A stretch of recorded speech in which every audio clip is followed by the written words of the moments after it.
Hello, one and all. How are you this evening? This morning for some, this afternoon for others. How are you? Let me just get. Oh, hello. Let me just get Instagram to go live. There we go. We're live on Instagram as well. Hello. There's loads of you here already. I'm a little bit late today, 7:04 my time, because I was out busily sorting things out with the horses. Anyway, I'm back in. So, what are we looking at today? Well, today is our 7th day. I can't believe it. 7th of January, and it's our 7th day on the mini challenge. Let's see how many we can make it today, eh? So this one we're looking at how movement impacts hoof function. So if you're watching all these mini lives every day, then you'll see how each one builds on the next, and how we keep layering, and that's how we teach as well. And we keep going back, and we keep looking at certain aspects of a particular thing, like movement and environment, and then we'll layer it up as we go along. So if you can watch all of these, keep in time. And for those of you who are coming in who haven't seen them before, you'll find the catch-ups on Facebook, on Instagram, not Instagram. No, Instagram. No, because that disappears. On YouTube, yesterday's live, because we've had awful weather here, the signal wasn't so good. As I played it back, and I realized that the audio and the volume of the audio was fine, but the picture was a little bit fuzzy. So I do apologize about that. But what we're going to do is, in those situations, we're going to re-upload them to YouTube, because we have copies of them anyway. So without further ado, I'm Lindsay Setchell. It's good to have you here. And this is our day 7, how movement impacts hoof function. But before we get into it, let's do what we always do. And let's say hello to a few people on YouTube and Facebook. So who have we got? Top of the shop. We've got Gail from Minnesota. Hi, Gail. We've got Therese from Sweden. Hello. Heather Swithenbanks here. The barefoot lady Jill Kovac is here from Pennsylvania. Lovely to see you. Georgie Williams is here, loving the mini, she says. Dawn's here. Good evening from snowy Wales. Sunshine is here. Hello from Tennessee in USA. Ulrika's here from northern Brittany, from northern France. Angie Medler's here from Virginia, USA. Angela Garberg's here from Bonsoir, from the south of France. It's lovely to have you all tuning in from all over the place. Erin's here from Ohio. Gail says, headed to a lunch date with friends, none of them horsey. See if you can wind in about horses. See if you can do it. Let's see what happens. Luann says, hello from Ohio as well. Pia's here. Hello, Pia. Kelly's here. Kelly Irwin. Natalie Zimmerman's here from Facebook. Hello from Germany. We're just finalizing over this next couple of days, us doing our work next. We have not actually done a workshop in Germany yet, but we're going to be doing a 3-day workshop in Germany, and it's going to be in June, I think, towards the end of June. So keep listening, and you never know, we might meet you there. Sarah's here. Sarah Lou. Caroline Schillig's here from Portugal. Leah's here. Hi, darling. From New Zealand. Uta's here. Hello. Doe's here. Hi, Doe. Ramona's here from Spain. Anita Pepper's here. Howdy, warriors. Vivian Ulrich's here, also from Germany. Will you be able to come along, Vivian? Be lovely to meet you. Be great to meet you. We'll let you know. We'll be releasing dates, confirmed dates, and the booking, etc., soon, within the next week, I hope, for Germany. Stella's here. Good morning. Oh, very early in the morning for you. Alison Franks is here. Evening from chilly but dry. Yay! East Midlands. Hurrah! Renee Tucker's here. Oh, so nice to see you, Renee. Tuning in from Los Angeles. Angela Moore's here. Hi from Canada. Tiv's here. We finally found it, from Pennsylvania. You're so many of you from that area in the States. Jenny Ackerstrom's here. Hello. Melanie's here. Kelly Irwin says, our power is set to be turned off due to high wind and high fire danger. Might have to finish in a couple of days. Oh, God.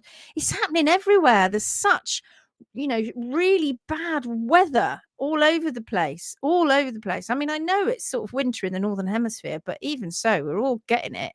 We're all getting this bad signal. What are we going to do with bad signal? We've got to keep doing the mini lives.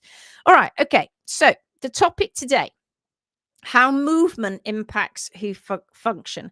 Now, we've already covered some topics, haven't we? Like hoof anatomy, natural wear and tear, the role of the environment. We've looked at those sorts of things.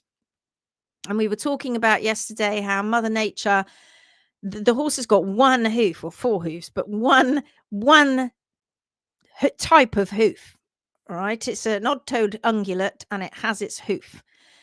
We, on the other hand, can go and get lots of different foot cover. I think I said hoof when I was talking about humans yesterday. Foot coverings, as in shoes. We call them shoes, which are never metal, incidentally, are they? That would be stupid. They are flexible and they're rubber based, usually composite rubber based. So we can change our shoe, trainer, pumps for different environments. Mother Nature created the horse's hoof so it can deal with all those different environments. And in fact, if we were all brave enough and we all went barefoot, then our feet would also toughen up and they would be able to cope with different environments. So that's some of the stuff we looked at over the last few days. So today we're going to look at more about movement and how movement impacts the hoof function. So as always, let me know in the comments, either on Facebook or YouTube or on Instagram. Hi, Eake Grassroots. I never know how to say that on Instagram. So let me know in the comments if you want to say anything about what we're talking about. So whether it's the movement that we're talking about is turnout, whether it's riding, whether it's groundwork, or whether it's actually stuff that we turn the horses out and we don't tend to do much with them. But that's okay, because horses are fine as long as they're in a herd and moving around and keeping themselves exercised that way. So okay, let's jump into it. So I want to explain a little bit about the relationship between movement and hoof function. Because without movement, we've got problems. The horse was designed to move all the time, even when they're stood still, standing up, and they're eating hay. You look at them, look at their legs, and look how they sway and move all the time. The horses are constantly moving. They never stood stock still like you might be if you're playing musical statues, which we were doing at my daughter's fancy dress birthday party over the Christmas. They're never stock still, right? They're always moving, always moving. So movement is absolutely critical for maintaining healthy hooves. Horses in the wild walk, they trot, they canter. They are using all these different gaits. They're doing extraordinary movements that we try and make our domestic horses do. Well, they can do it, but we try and force them to do it when they're not in extraordinary situations, which is when they do these movements. And they move across vast distances all the time. They have to, because they have to keep going to find food. They have to keep going to get water. They have to keep moving from predators. That's what they do. And that instinct is still in our horses. So it's really tough on them when we separate them from other horses and we keep them isolated and we put them into confined areas. It's very, very tough on them mentally and physically and emotionally. Movement really, really matters, because without good movement, we're not going to have sufficient circulation and blood flow. And it gets even worse if that horse is shod and it's confined. It's bad enough when they're shod. We know that affects circulation and blood flow now. And I don't care what anybody says. We know this now. We know about the problems with circulation in the foot. So when that horse is walking, it's constantly helping that blood circulate around the body. It's helping the blood go up and down the leg. It's keeping those tissues nourished in the leg and in the foot. And it's making sure that the deoxygenated blood is going back to the heart against gravity.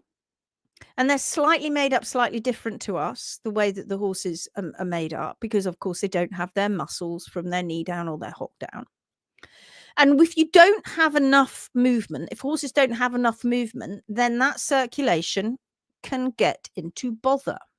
And that can lead to all sorts of weird and not very wonderful problems in the horse's leg and in the horse's foot. We know that.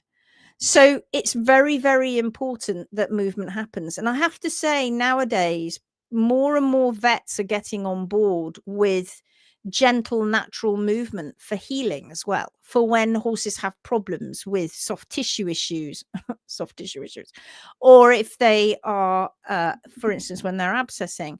Confining animals that were meant to move, and that's how their systems work, is not going to be a good idea. So movement is really important for the circulatory system, really, really important. And for the feet to keep growing efficiently and that equilibrium of growth, that growth balance throughout the hoof, that's important too. Because if we don't have plenty of movement, then the hooves are going to go out of whack. So regular movement is going to naturally wear the hooves, isn't it? It's going to help to keep them balanced and prevent overgrowth or uneven wear. And when we as hoof care professionals come to new clients, particularly where they haven't really understood the essence of movement, then we see all kinds of issues going on in the foot. And I think that another thing that we tend to do is when a horse is not walking particularly well for whatever reason, we try and confine them. And in actual fact, that's emotionally and mentally, that's the worst thing you can do for these animals. You need to keep them in their gentle herd doing what they gently do constantly. But it gets tricky when we are giving them movement and they're eating stuff that's not good for them while they're doing that movement. That then gets tricky. So in order for the horses to strengthen their hooves, to develop these amazing hooves, to have that lovely strong hoof wall, not that brittle hoof wall that's breaking down and having problems, to have that lovely thick sole, to have that, well, the sole that's thick enough for that horse, right? There is no definite thickness. It is variable depending on the horse. To have a really good functional frog, digital cushion, a good blood supply, no damage in there from P3 being in the wrong position. All of these are really essential for overall hoof function. And when horses' hooves are not trimmed correctly, as they go through their hoof cycle between being trimmed to next trim, if they've not been trimmed correctly in the first place, maybe they've had their toes taken off, maybe they've been allowed to have their heels left a little long and underrun, common as muck, as well as bars that are left overgrown, common. By the time that horse has gone through a 6-week cycle, those feet have grown and distorted, particularly if they weren't balanced in the first place. And particularly if the toe was removed, for instance. We talked about dorsopalmar balance and how important it is to have that toe in play. So it's really, really, really important that we make sure that these horses move a lot, but that we keep the hoof care good too. But while they're moving and we've got the hoof care okay, that we don't fill them full of irrelevant and inflammatory inducing, irritating bagged feeds. And I say irritating to the guts. The gut is something we'll look at in later lives, but this is also important for breathing. It's important that the horses are regularly moving because of the way that the diaphragm moves with the horse. I don't know if you've ever seen what lungs look like in a horse, but they're incredibly big and they need not just breathing in and out. They need not just that autonomic nervous system to kick in and to be working efficiently, but they also need movement to help that too. So movement's massively important. And when horses don't move enough, that's when we start to see issues. That's when we start to see weak feet. That's when we start to see problems with contracted heels, because the feet aren't being worn down enough in between trims. That's why we start to see really thrushy frogs or collateral grooves.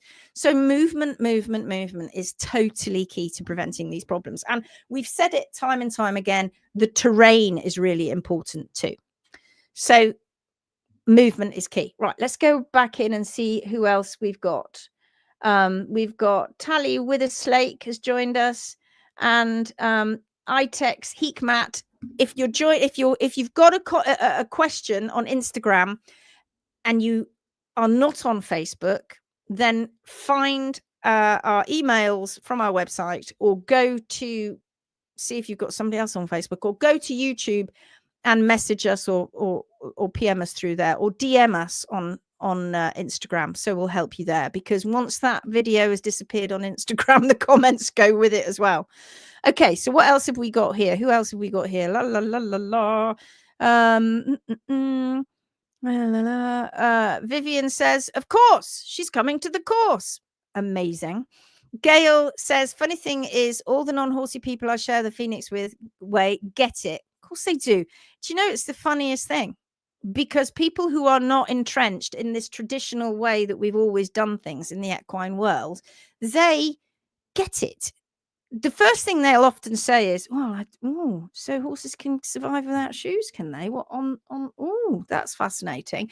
And once you start explaining it to them, they go, oh, that makes sense, doesn't it? How diet impacts us too. And if we've not got the right shoes on, or they're too tight, or they don't fit very well, then that's going to cause us to have problems too. And then they start to get it. And then that opens up a whole host of interesting conversations.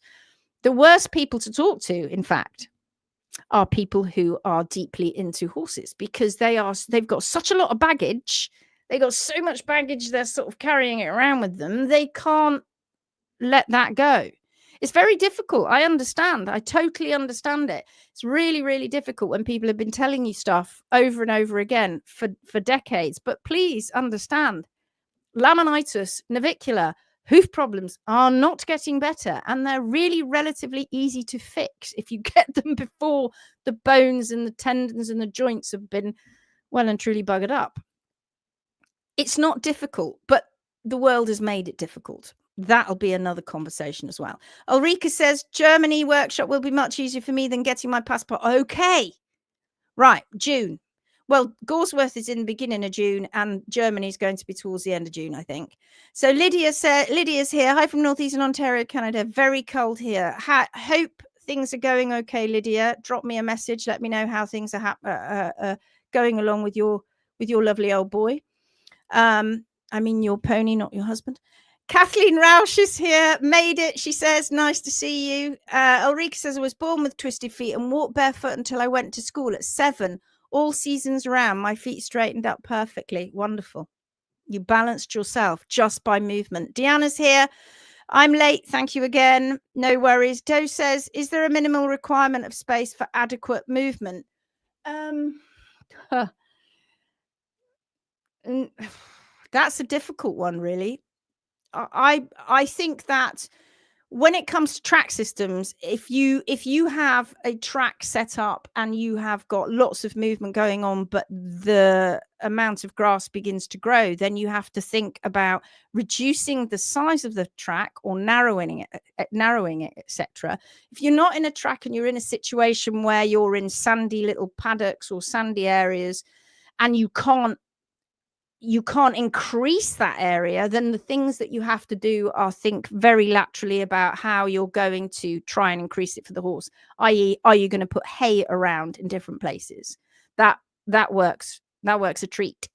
Putting other ponies, other horses in together helps move them around. There's the thing is, when we put horses in confined areas, they just don't move very much. And even actually, if you have a paddock or a pasture and you've got a hay bale out there and the horse is going, oh, I'm cold, I need some hay, they'll stick around the hay and they won't move much. That's when we as owners have to be creative. and think about how we can encourage these animals to move. So there's no real and right answer to that, though, unfortunately. That is a wonderful testimonial, Rika. It really is, says Mary. It really is. Trisha Ann's here. She's waving. Equine releases. I haven't got time to listen live, but I'm going to love this anyway because I know it's going to be great. Thank you. Thank you. You can always catch us on YouTube anyway. For everyone's safety, Kelly. Yeah. Hello, says Grace. Lovely to see you. Carol Colbert's here from Australia. Hi. Michelle's here. Michelle Mallory. Hi from Michigan. Stephanie's here. Oh, it's lovely to hear from you. Nico and I are good here in New York. It's windy and cold, but all is well. It's so good to hear. So good to hear. That fills my heart. Jeanette is here very late. Bonsoir. We'll have to watch the replay. That's okay. Katie Shorthouse is here. Hello, Lindsay. Glad the lives are earlier. Yes. So these are a little bit earlier. Tonight, however, Gary and I, well, I haven't spoken to Gary yet because he's been out trimming all day. So Gary and I, or me, will be on our long live later, where we've got much more chance to talk to you in greater length. Okay, let's crack on. So the consequences of insufficient movement, and this is going to happen no matter what. I'm telling you now, if your horse doesn't have enough movement, they will have poor circulation. Horses, particularly that are confined to stalls or have got limited turnout, they don't get that circulation boost that movement provides. So that can lead to weaker hooves, slower growth. And then the hoof care professional comes along and sees the changes in the feet, and then they try and implement a ton of changes as well. And that becomes even more of a problem. And it all starts just to become a complete mess. You get more thrush, you get more frog atrophy, limited movement, especially when you've got limited movement in wet or muddier conditions. If it's muddy, if it's wet, still think of ways of increasing that movement. I know it's really easy to go, it's really muddy or it's really snowy, I'm only going to feed my horses in the barn. Or if I haven't got a barn, just in this area here, which is all muddy and grotty. They've got four-wheel drive, folks, unlike us. It's us that always, like I said before, it's us that restricts it, usually movement, not the horses. We restrict it by restricting where we put their food and restricting them by confining them. It's us that has the problem, not the horses. You might get the other consequence of it is imbalanced wear, right? Without enough movement, those hooves might not wear evenly. I hear it all the time. My horse doesn't wear his hooves evenly. Well, that's difficult when I'm speaking to people who aren't really that cognizant about wear, but they just see it from above and they make assumptions on wear. If we don't have horses moving enough from birth, that is when the problems begin. And so it is our responsibility in the domestic setting to try and increase that. I find it incredible that to this day, we are still locking horses up in stables and then turning up, chucking tack on them and heading off to the arena or heading off on a hack and expecting them to be absolutely fine and dandy when these animals have been stood without movement and without decent circulation, with all the problems that can have on their backs and on their necks and everywhere throughout their bodies. I still find it amazing that we still do this sort of thing. So we can get all kinds of issues going on through imbalanced wear. We can get mass more on one side of the hoof than others. We can get unnatural flare. That's what we call it. We can start to have body problems, and so they'll start to put out a natural flare because they want to compensate for those posture issues that are going on because we're not moving them enough. Then when we might start riding, it's enough to make you go mad, isn't it? Then when we might start riding them, if the tack isn't right, then that's going to affect their movement and their shoulder movement. All of these things are a problem. And also lack of general stimulation. If we don't stimulate these animals mentally and physically and emotionally, then we're not going to stimulate the feet. We're not going to stimulate the legs, are we? So we've got to encourage strength and health and resilience by doing all the things that we need to do. And it's actually really easy. You know, we've got 10 equines that we look after at the moment, which is not that many for me, and with one donkey.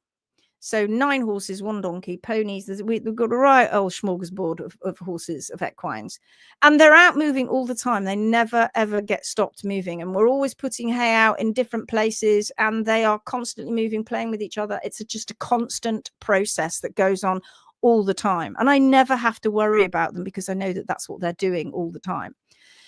Movement, I think this is a big takeaway today, is that movement is not a luxury for horses. It's a necessity.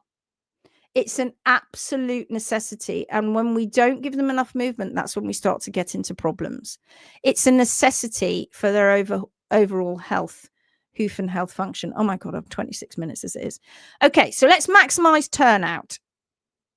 That's a problem with grass, yes, but let's have turnout, maximize turnout.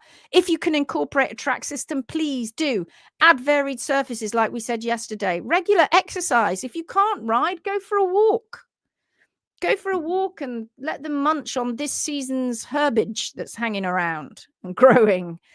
And please give these animals social interaction. It's so important. They can move more in 15 minutes having social interaction than they can for hours when they're just stood on their own.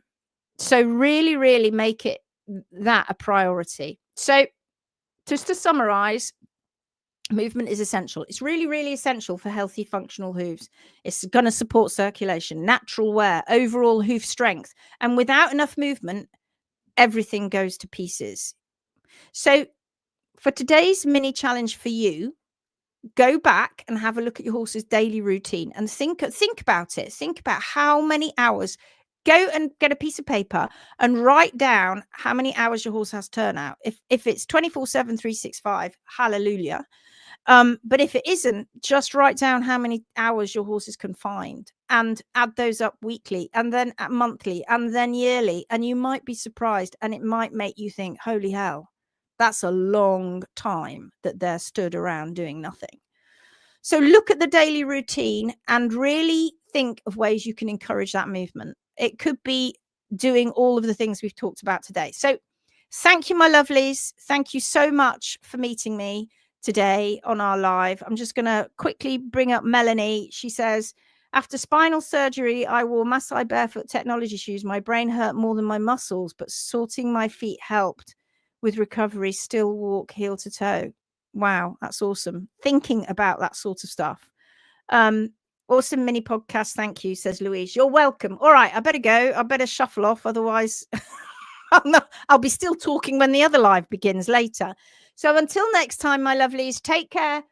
Take care of you. Take care of your horse. Be thinking all the time about how you can increase better movement for your horses, and understand that the Phoenix Way is all about that. It's all not just about hoof care. It's all of it. And it's about all of us getting together, rising stronger, and creating that community and changing the world to make it better for horses. Okay. Have a fantastic day or evening, everyone. I'll see you tomorrow. Take care now. Bye-bye. Bye.